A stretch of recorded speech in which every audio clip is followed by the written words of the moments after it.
My name is Jim Goddard, and I'm with the well drilling program here at the division.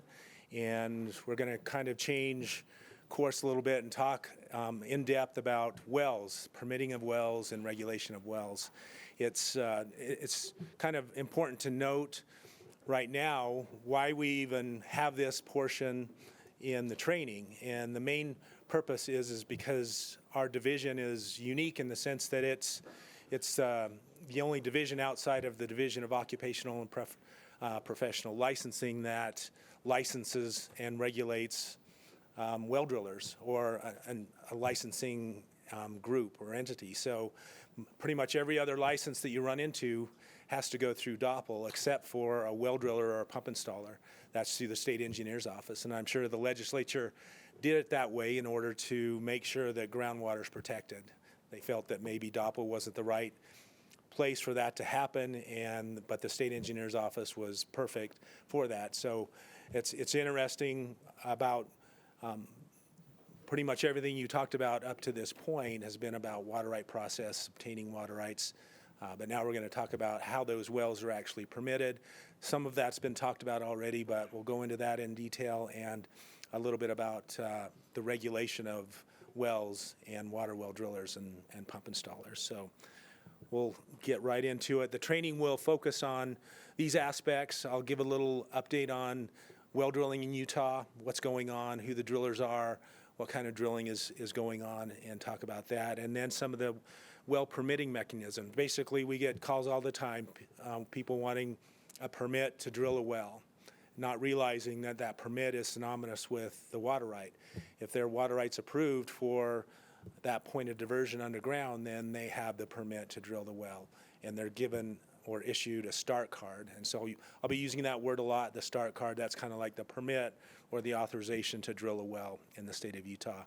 So I'll talk about that, and then some of the specific permitting processes: well renovation, replacements, abandonment process for wells, non-production well permitting. We also regulate many types of non-production wells that are not water production wells, and the purpose of that, again, is to protect the groundwater resource, to make sure that it's not damaged through drilling of non-production wells. Then I'll talk about some of the pump installation requirements, general administrative rules, general construction rules, and how to find well-related information on our website. So let's drill into that. This is interesting in terms of many people don't know how much is being done in the state of Utah regarding well drilling, or who the licensees are and whatnot. On average, these are some average well drilling statistics that occur in Utah. On average, we have about 140 licensed well drillers and 120 licensed pump installers and 250 registered operators, for a total. Many of those licensed drillers and licensed pump installers are the same. They have a dual license. They cover both. I checked today, and right now we have a total of 175 licenses in the state, and the distribution is pretty much the same. We do have a new category, though, as of last year for licensing that we just put in because of some statute change that occurred last year. We now have a category for shallow water well constructor. So that's a person who can get that license to be able to drill a shallow water well, typically less than 30 feet. Many of you who may be familiar with drilling recognize that prior to last year, you didn't have to have a driller's license to drill a well that was 30 feet or less. But because of some legislative changes last year, that exemption went away. So now anybody who drills any kind of water well deeper than ground surface has to have either a well driller's license or a shallow water well constructor license. So somewhat of a big change. So those numbers now are also included with shallow water well constructors. And I'll talk a little bit more about that a little bit later on. On average, we have about 500 production wells drilled a year. I will mention that over the last 2 years, that's pretty much doubled. In 2021, we had almost 1,000, and 2022 likewise. So the last couple of years, drilling has been really concentrated and heavy with that. You can see most of the wells drilled in the state are small domestic irrigation stock wells. that are usually 4 to 6 inch diameter, and you can see the distribution of the other types of wells that we regulate from a production well standpoint. And as far as non-production wells, on average about 1,000 non-production wells per year that we permit and regulate and oversee. Most of those are closed loop ground source heat pump wells, which it's a type of non-production well that's used for heating and cooling of buildings. So it's a type of geothermal. It's not defined by us as a geothermal, but a lot of people call those geothermal wells. So there's just a little background about the drilling activity that's going in the state. Let's talk about how, if you wanted to drill a well, what do you need for that? And basically, to answer the simple question is, well, you have to have a start card. But where do you get a start card, and what does that come with? Start cards are issued with these specific mechanisms, many of which were, especially for production wells, they were already spoken of earlier today. Water right applications, a new application, change application, exchange applications, those are the primary methods by which somebody can obtain a start card or authorization to drill a well. Provisional rush letter is also a mechanism, so I'll talk a little bit more about that and what those are. Many of you may have encountered that type of an approval before. And then I'll talk about well renovations, well replacements, and the process for non-production well. I'm not going to talk much about this process because it's already been done this morning and earlier today about getting water right applications approved. It's not an overnight thing. It's not a rubber stamp thing. It takes months, oftentimes, sometimes years to get those applications approved. And those, to get a water right application, you have to go through this process, and it could take that long to do, even for a small domestic, even for a shallow water well. If you're going to build a well that's 1 foot deep, that you have groundwater that shallow, a water right is still required, and that process has to be followed. So moving on to renovates, replacements, abandonments, and non-production wells. So in the application to renovate so if a well has failed, it needs to be deepened, it needs to be repaired, in some way, an applicant or an owner, a well owner, can file an application to renovate the well. And we have forms on our website, and I'll show you that in just a second. It doesn't grant approval to replace the well. A separate approval needs to be in place with that. There's no application fee for a renovate. One thing that usually holds these up, an application like this to renovate or replace, we can turn around fairly quickly. Within a day or two, those are turned around quickly unless the ownership and title aren't updated on that. So if somebody has bought the property, they haven't updated the title and ownership, and they want to renovate or replace, they may have to do that work before we issue those approvals. One important note here too is who approves those. A renovate and replace applications are approved through the regional office. They're not through the well drilling office. We get a lot of those in the well drilling office, but those are approved in the regional offices by the regional engineers. So to find that form, many of you have probably seen it. You go to our homepage and the applications and forms. From that page, the forms page, you would scroll down to the well drilling forms and the well renovation page. And you have a page there where you can enter all the information in. Many of these fields are autofill, so if you put your water right number in there, it'll autofill ownership, point of diversion, everything is pretty much done in there. You have to indicate the reason why you're renovating the well, give an explanatory. And once you fill those in, you can't submit it online, you can fill it in online. And once you've filled it in, then you click on the Generate Renovate form, and it will autofill into that form, print it out, sign it, and then submit it back to us or through the regional office to process. A question we get often is, what kind of work requires a renovate permit? And the answer is kind of written there. any work on a well that is going to modify the construction or nature of the well requires a renovate permit. So deepening, any repair, adding perforations, adding gravel pack, putting in a liner, anything that changes the nature or the construction of that well would require a renovate permit. But if it doesn't require a renovate permit. And things that wouldn't be required for a renovate permit include cleaning, development, disinfection, testing, pump work.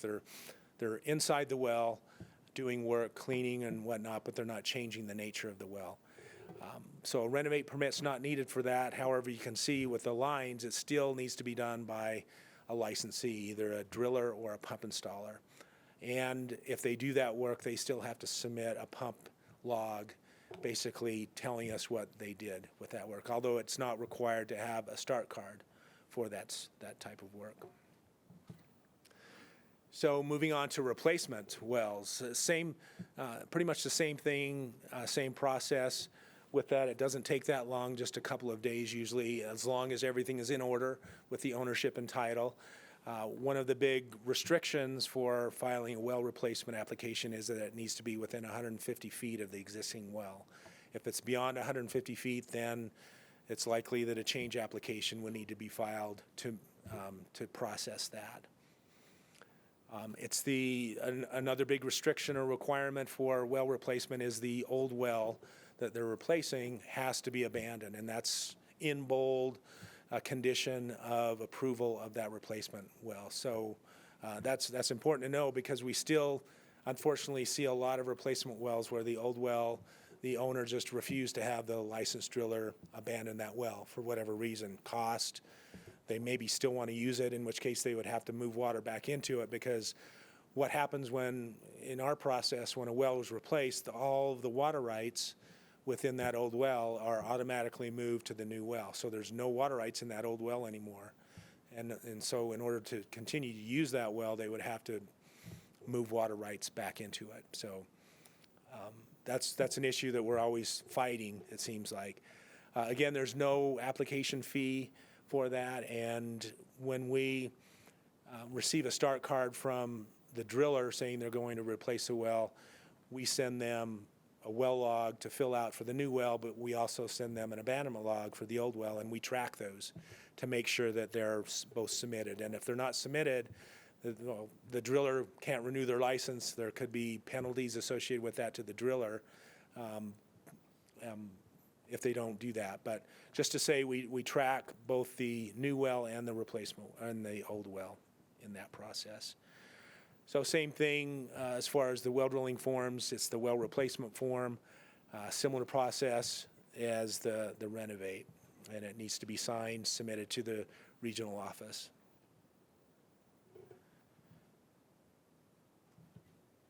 So this is a good spot, since we're talking about well abandonments, to talk about that process. It basically, what we refer to as well abandonment, it's not just leaving the well alone and walking away and never dealing with it again. Our definition of well abandonment is that it's sealed completely from bottom to top with an approved sealing material, cement, neat cement, bentonite, whatever is approved, and it needs to be done by a licensed driller when they do that. There are two different categories of abandonments. We do have a temporary versus a permanent abandonment. Permanent would be filling it and completely sealing it up.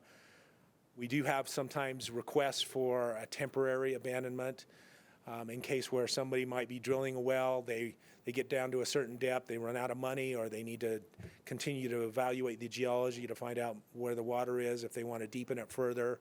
You know, there's several scenarios where they could come to us and say, we want to move the driller off the site, and so we want to request a temporary abandonment. And that's a process that can be done. In order to do that, the well still has to be protected, has to be capped, and there has to be a surface seal and a minimum amount of casing to be able to do that. We don't see a lot of those, but from time to time we have those. I already mentioned on a replacement well, it's a condition of the approval that the old well be abandoned, and there's a start card associated or permit associated with those replacements with that. We do often see what we call standalone abandonments, so it's not related to a replacement. Somebody needs just to abandon a well because it's failed.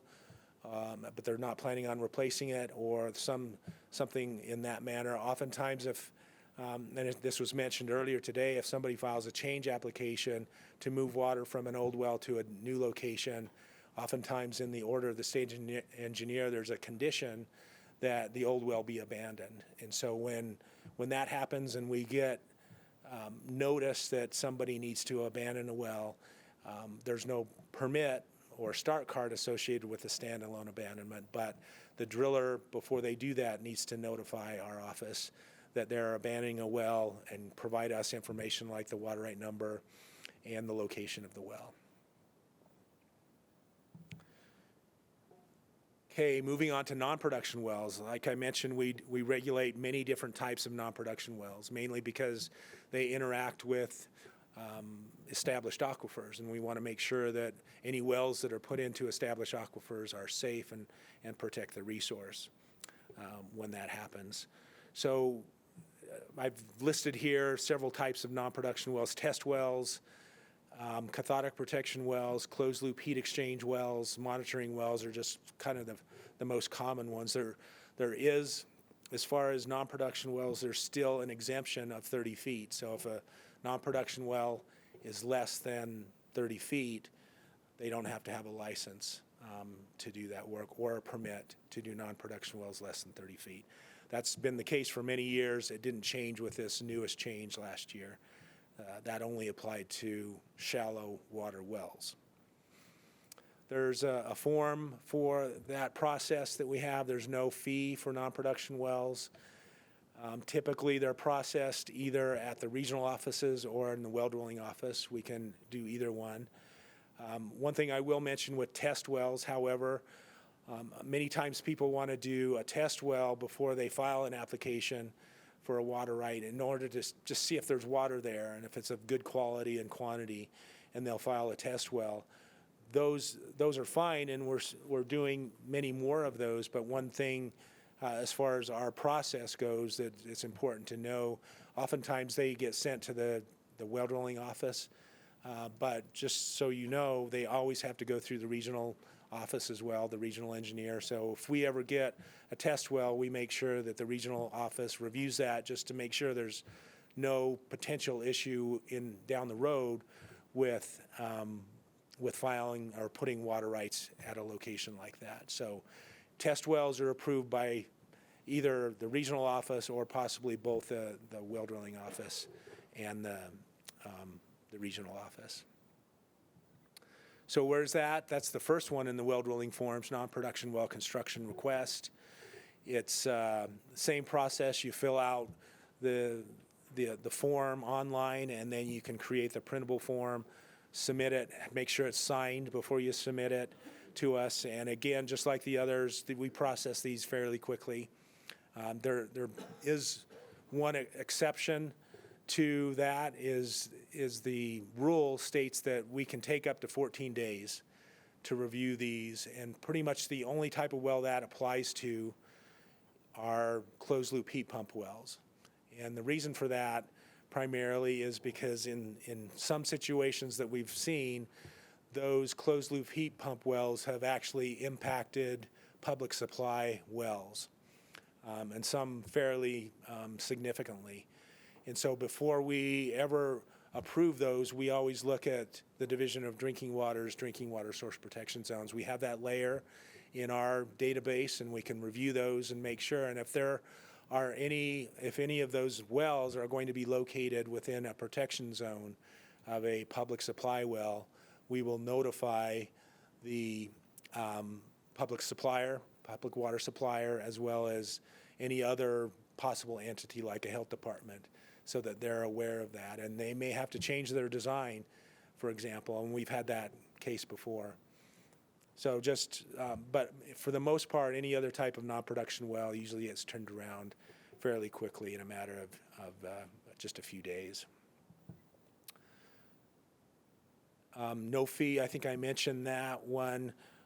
There is a listing, a non-production well public listing. So if you're curious about all of the non-production wells that are out there, especially the most current ones, we have a listing on our website that you can find in a couple of different places to be able to see who's applied, what they're planning on doing. You can find well logs that way. You can find their application. All that information is public information, and you can look that up. And that's in our non-production well listing. It can be found in a couple places. If you go to the water rights, if anybody's familiar with the water right listings, new approvals, new listings, it's in the same place there, and I'll go to that. If you go into the water rights search and then lists, in addition to those water right listings, you can find the non-production well applications as well. The other way to find that is to go into the well drilling page, either through the programs or right from the home page.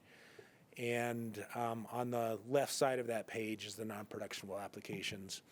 And that's what this looks like. It lists who applied, whether it's been approved or not, what water right area is, and you can change that. It's if you want to look farther back, if you want to look at a specific well type or a specific area, it's definitely searchable. So that's there, and it's public information. I mentioned these before, the closed loop heat pump wells. They're very popular, especially because there's a lot of tax credits people get. It's a green energy thing, so a lot of these are going in both in homes and in larger buildings. Most new schools these days put these systems in with hundreds of wells in under their football field, for example, or under their parking lots. There could be hundreds of these little heat pump wells that are adjacent to the schools or big government buildings and whatnot. So they're very popular for those reasons. And we regulate them in two different ways. There's two types of these systems, and we refer to them as closed loop and open loop systems. I've already mentioned the closed loop systems. These are systems where they're not removing any groundwater. They put a well or a boring in place, and they put closed tubing, HDPE tubing in that hole, and then they connect they seal it completely usually with a bentonite sand mix. They seal that tubing in the hole, and then they connect them and manifold them all at the surface, run them through a heat exchanger in the building, and that allows them to heat and cool the building depending on the season. So very popular. The other and those type of systems we regulate as non-production wells. So what I just talked about, that's how you would get a permit to drill those. The other type of system is an open loop system, which is actually basically a combination of a water production well, pumping water out of that well, running it through the same kind of heat exchanger, and then injecting it through a separate injection well into the same aquifer. So those are production wells, and we don't process those the same way. Those actually need a water right for us to process those. It's a non-consumptive use water right, but nevertheless it's required. So if somebody wants to put in an open loop system like that, they have to follow that water right process, file an application, go through that same process that we've discussed previously to do that. I mentioned this one, a provisional well approval, or we also call it a rush letter approval. And that's a mechanism that people ask for if they filed an application, it's a change or maybe a new application, but they want to start drilling the well before the application has gone through the process, which could be months. And they just want to, they have the driller lined up. There may be many different reasons why they want to start doing that. They can request that type of approval through the provisional well approval. And it usually is done through the regional offices. Don't send those to the well drilling office, go to the regional office for those. And it's basically granted at the owner's risk. If that application doesn't get approved, then they would be liable to seal that well up and abandon it. So it is at the owner's risk to do that, and the specific conditions of approval are that they can drill the well, they can test it, but they can't put any water to beneficial use until their actual water right application has been approved. So I noticed a lot of people have been quoting statute, so I thought I would throw in a statute as well.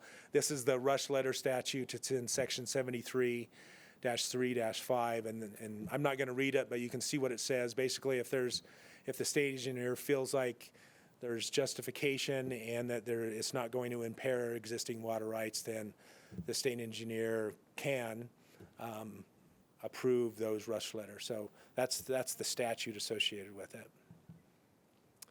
Okay, let's change gears and talk about the well rules. The rules are located in R655-4 of the Administrative Code, and you can see the version with the rules mainly for the benefit of our licensed drillers and pump installers. We create a handbook, and that's what. Here's an example right here. This is the most recent version. The version on the slideshow is red. That was a 2018 version. The 2022 version is blue. We had to update the rules because of the change for the shallow water well constructor requirements. So those are all updated in that book. We have those books. They're also available on our website. You can download it. You can also find the specific rules on the Office of Administrative Rules website. You can link to that from our website as well. And here's how you do that. From the home page, you go to the Laws and Agreement, Administrative Rules, and it's the rule number 4, water wells. But if you want the handbook is a little nicer because it's more than just the rules. It has contact information, it has the rules, it has all the statute related to well drilling that's in there, and several different guidance documents about how to file non-production wells, how to file well logs, start cards, things like that. So there's a lot more in the handbook than just in the rules, but it also includes the rules. To find that, there's several places to find it. The easiest is just go to the well drilling page, and right on the front page there's a big bold link to click to the handbook, and you can download it in PDF and have it there. So I mentioned this slide's a little bit old. There's now a July 2022 version of the rules, and that's all updated on our website. So the scope of the rules, what do these rules actually apply to? You can see here there's 2 different types of wells that are applicable: production wells and non-production wells. And kind of the important aspect there is what's in parentheses. For production wells, it's regardless of the depth, it's any production well we regulate, and a licensed driller or shallow water well constructor has to drill those wells.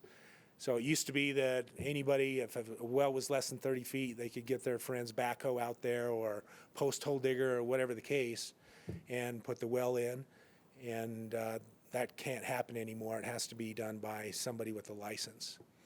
And I'm not going to talk about whether that's good or bad here.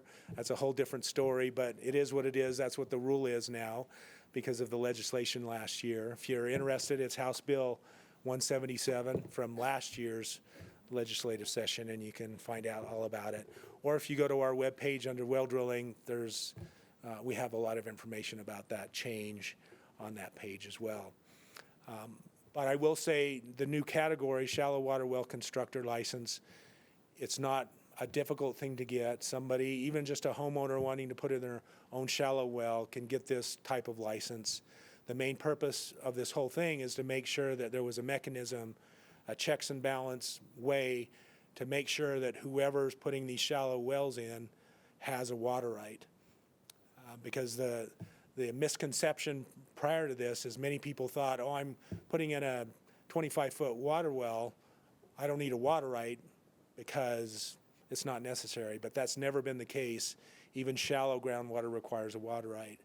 What the confusing aspect was is a license wasn't required. A well driller's license wasn't required 30 feet and below. But many people took that as, oh, I don't need a water right either. But that was never the case. A water right is always required to use any water in the state, even shallow groundwater.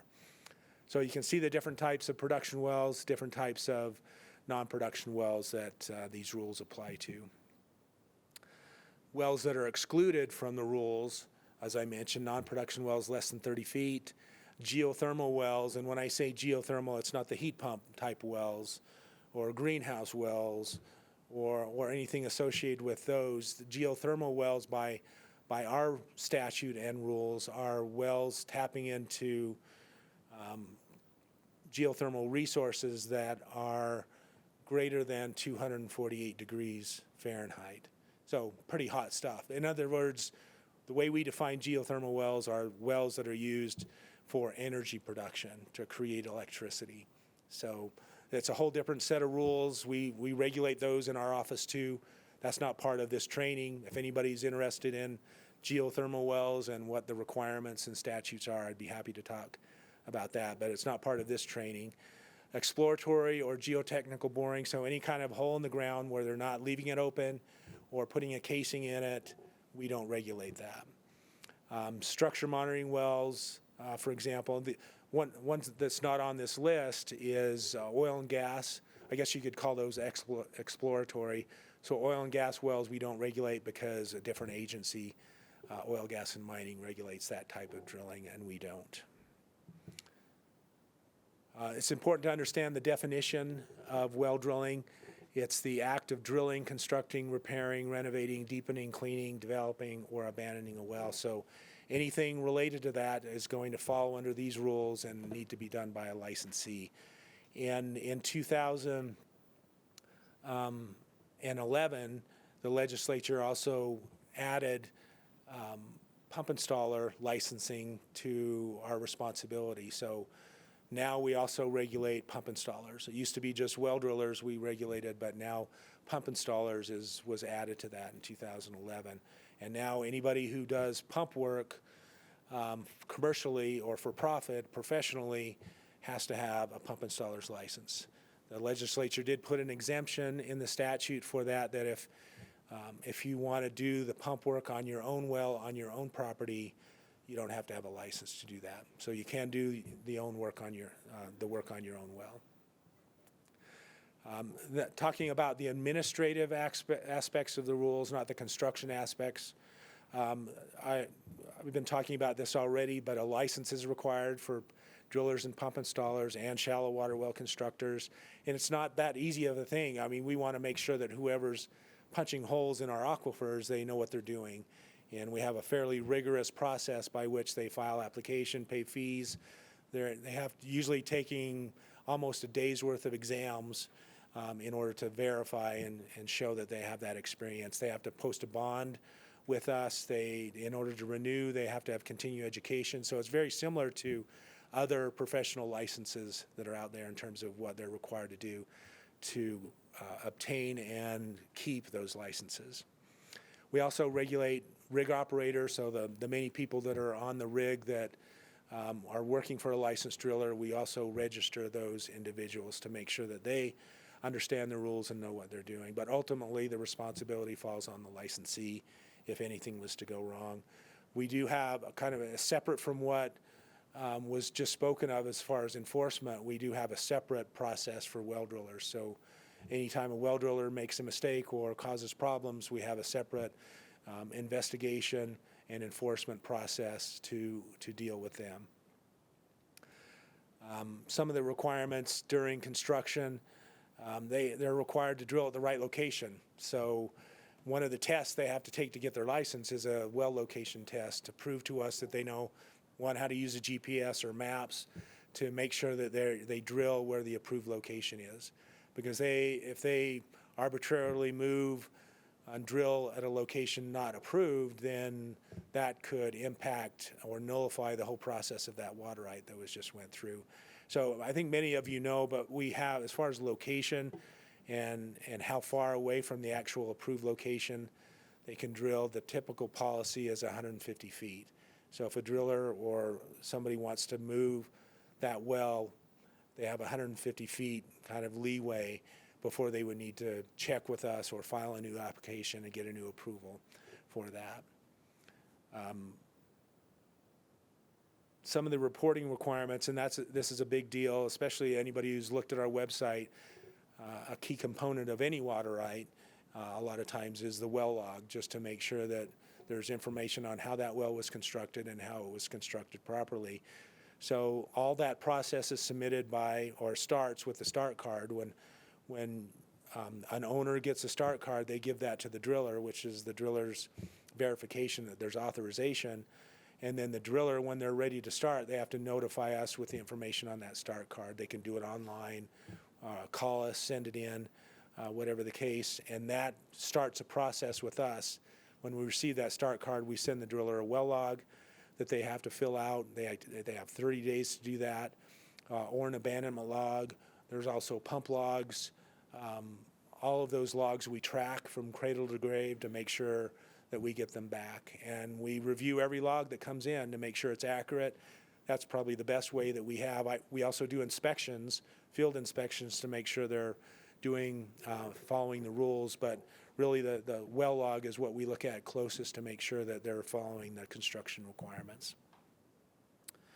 I mentioned pump installation rules. There's a whole section in the handbook on pump installation rules. I already talked about some of those things about who is required to have a license to do that. There's no, you may be asking, well, do they need a start card to do pump work? And the answer is no. There's no permit or anything required just to do standalone pump work. They can go do that, but they have to file a report after the fact, and then they have to have a license to do that. So it makes it a little difficult for us to track that and to know what's happening and where they are until after we get the logs back. But nevertheless, when the legislature decided to do this, that was one of the aspects that they dropped from the pump installer licensing, is they didn't want to have people get an application and a start card to do pump work. So, and this has kind of been mentioned. Oh, yeah, Neil. Oh, we have the microphone. We better get that.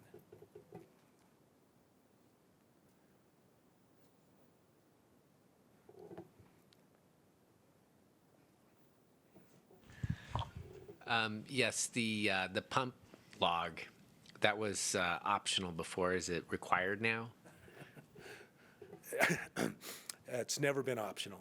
Oh, okay. The only time it was optional is between the time that we knew it was going to happen and the time that the statute and the rule went into effect. So there was a period of a few months where the rule hadn't gone into effect yet that it was optional. Okay. And so that's... So any pump work requires a pump log? Yeah, it's no longer optional. Okay. As far as us knowing whether it's been done or not, that's the hard part, like I said, because there's no start card associated with the pump log. So in order for us to know that there was a problem or a violation, somebody would have to complain to us that that happened. Otherwise, we wouldn't know that it had even been done. But yeah, it's not an option. Okay. Public supply wells are kind of a different aspect because we're not the only agency that regulates public supply wells. The Division of Drinking Water also does that. We work with them very closely. I'm always in contact with the folks at Drinking Water dealing with public supply wells. So what happens is, to do a public supply well, you have to follow our rules, but you also have to follow Drinking Water's rules. So they have another layer of requirements that are a little bit more stringent than ours. For example, we require typically a 30-foot surface seal. They require 100 feet or more surface seal. And you can see they have quite a few more requirements: drinking water source protection, a lot of testing requirements that they have different from ours. And so just be aware that if you are doing a public supply well, make sure you're in contact with that division as well, because you don't want to get twisted around and drill a public supply well without first getting their approval, because they have to approve the plans and specs as well, and they have to make sure that drinking water source protection plans are in place before you can drill. So they have a lot of checks that you have to do as well before you start drilling. Yeah.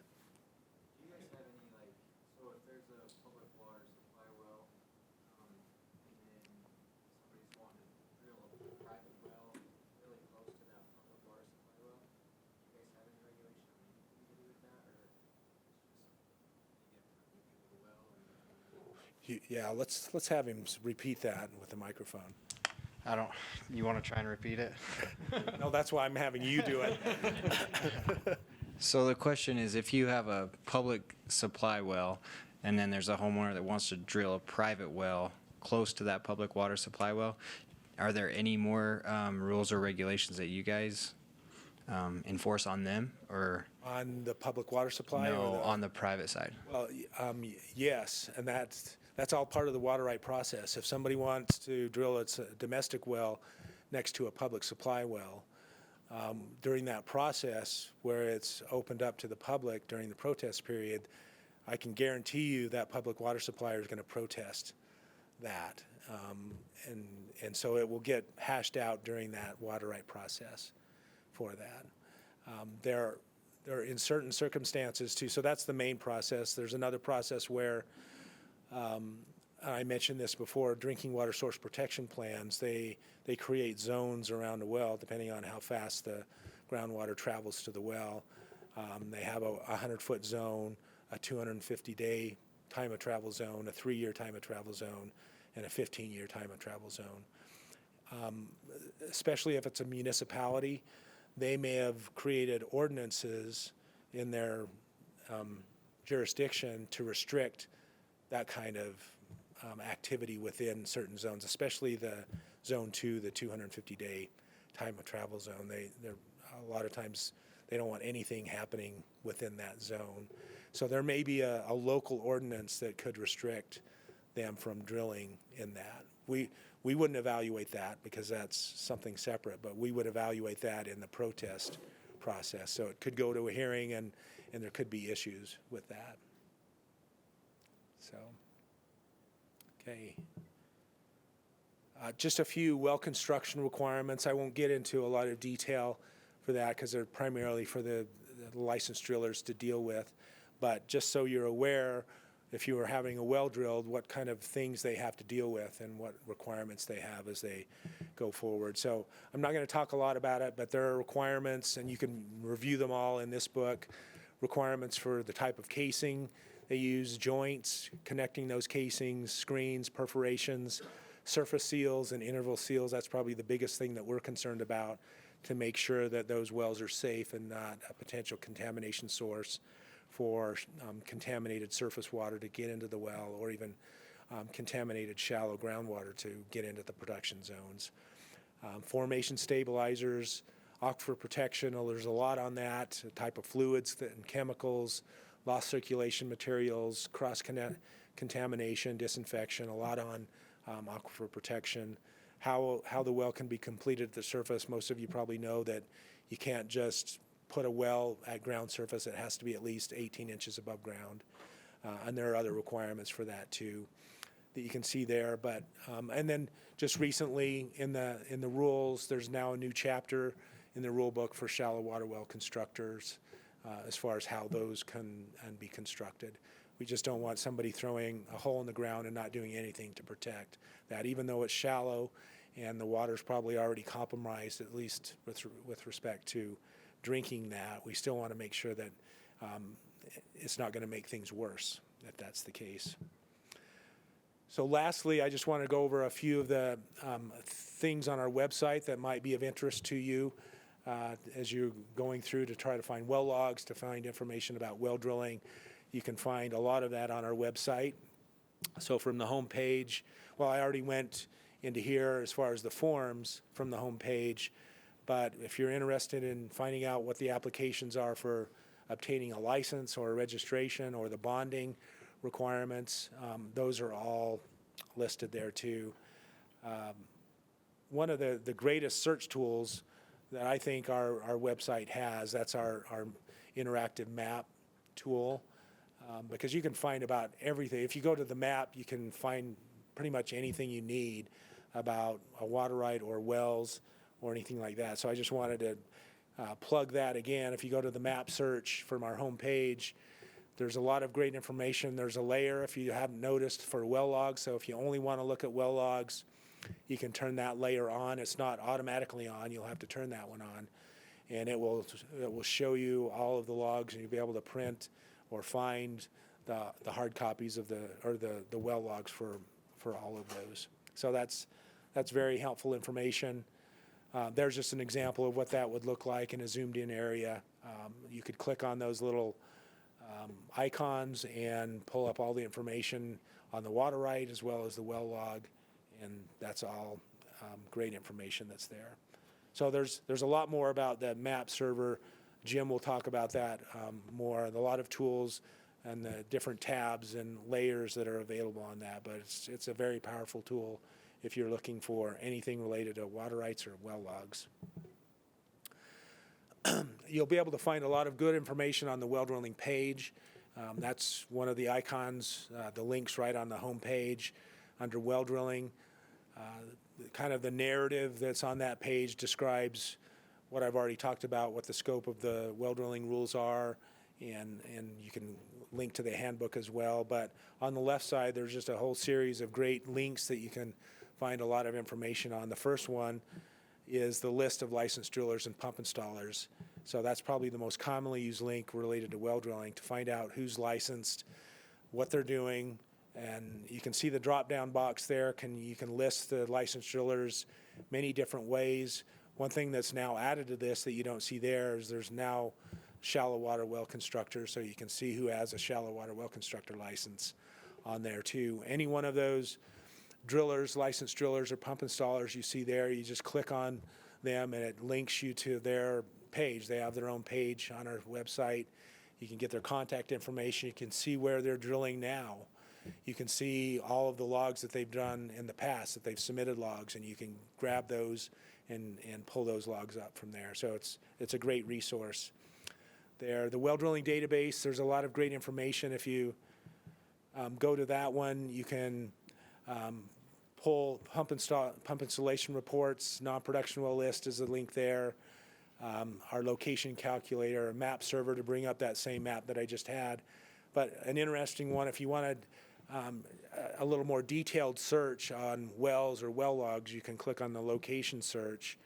And from that page, you can search either by section, township, and range, or you can do a radius search based on public land survey or UTM coordinates. And you can even close in that criteria if you only want to look at wells drilled during a certain date or depth or diameter. You can see there's a lot of things you can choose and narrow down your search if you're looking for, say, wells over 500 feet, for example.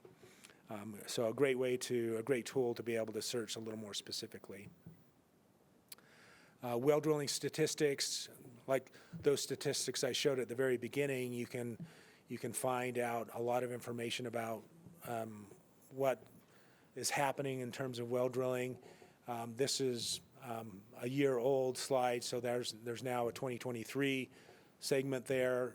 You can search by diameter. You can search by well drilling activities by type. That's probably the most common one because that tells you how many wells, irrigation, stock, so forth, how many non-production wells are drilled. So great information there, and it's real time. As soon as we get a well log, this is updated and enter that into our system. So this is a real-time statistics.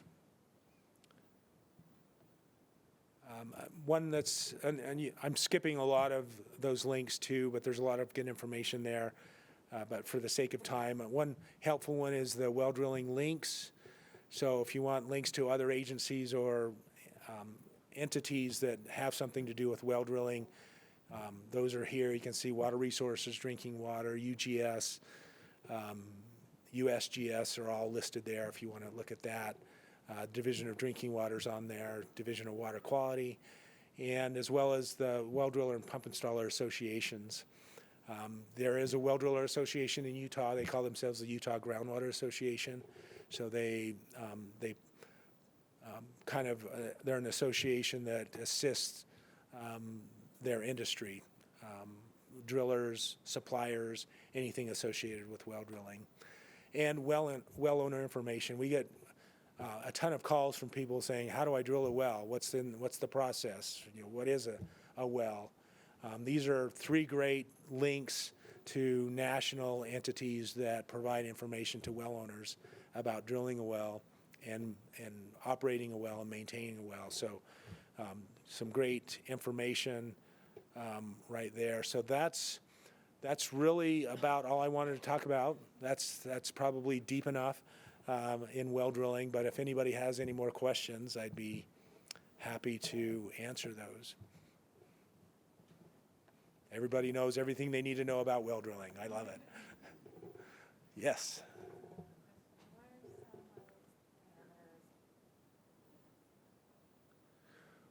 So why are some small and some large? So the question is, why are wells of a different diameter? Some small diameter, some large diameter.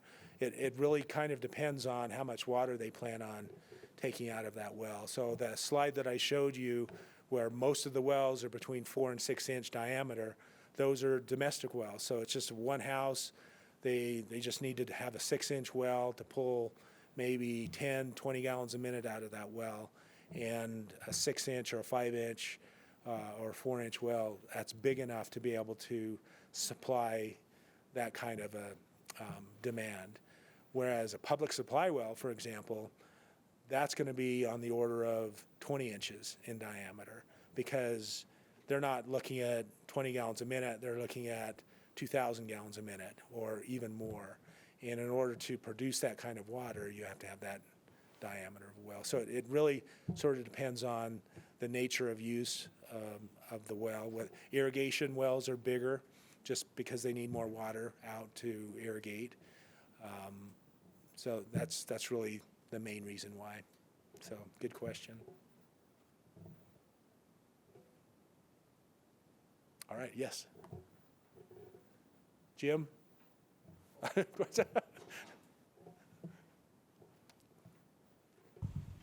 Okay, my question is there any detailed requirement for the well abandonment?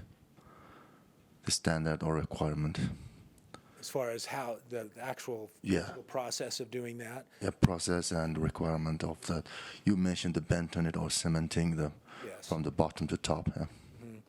Yes, there's a whole chapter in the rule book on well abandonment.